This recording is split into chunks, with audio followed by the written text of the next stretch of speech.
গরু ব্যবসায়ী ভাইদের প্রতি আবারও দৃষ্টি আকর্ষণ করছি। গরু ব্যবসায়ী ভাইদের প্রতি আবারও দৃষ্টি আকর্ষণ করছি।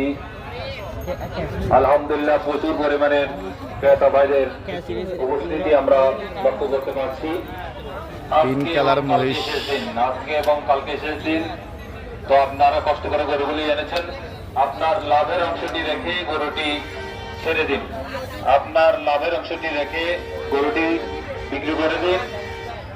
আপনি তো অবশ্যই চাইবেন না আরো 1 বছর কষ্ট করে গরুটি লাল করার। গরু ব্যবসায়ী ভাইদের প্রতি আবারও দৃষ্টি আকর্ষণ করছি। গরু ব্যবসায়ী ভাইদের প্রতি আবারও দৃষ্টি আকর্ষণ করছি।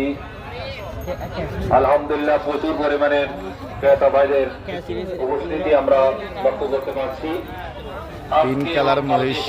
আজকে এবং কালকে শেষ দিন, তো আপনারা কষ্ট করে গরুগুলি এনেছেন, আপনার লাভের অংশটি রেখে গরুটি